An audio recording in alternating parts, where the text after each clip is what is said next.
بھائی نے پوچھا ہے کہ روزے کی حالت میں قے کرنے سے روزہ ٹوٹ جاتا ہے یا نہیں؟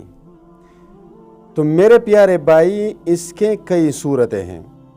ایک ہے منہ بھر کر قے کرنا، ایک ہے اپنے آپ ہی قے ہو جانا، اور ایک ہے قصدن قے کرنا۔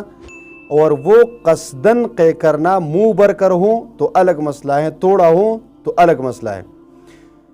تو میرے بھائی، اگر قے منہ بھر کر آئی اور ایک چنے کے برابر اس سے زائد جان بوجھ کر عمدن واپس لوٹا لی تو روزہ ٹوٹ گیا، قضا فرض ہے، کفارہ نہیں۔ اور اگر جان بوجھ کر منہ بھر کے قے کی تو اس صورت میں بہرحال روزہ فاسد ہو جائے گا، اگرچہ واپس نہ لوٹائے۔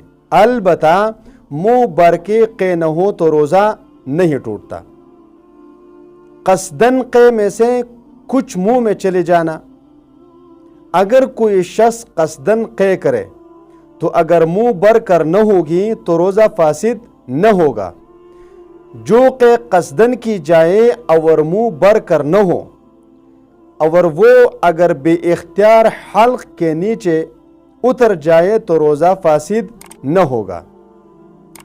اپنے آپ قے کا آ جانا، آپ ہی آپ قے ہو گئی تو روزہ نہیں گیا، چاہے تھوڑی سی قے ہوئی یا زیادہ۔ البتہ اگر اپنے اختیار سے قے کی اور منہ بھر کے قے ہو گئی تو روزہ جاتا رہا، اور اگر اس سے تھوڑی ہوں تو خود کرنے سے بھی نہیں گیا۔ نیز تھوڑی سی قے آئی پھر خود بخود حلق میں لوٹ گئی تب بھی روزہ نہیں ٹوٹا۔ البتہ اگر قصدن لوٹائی تو روزہ ٹوٹ گیا۔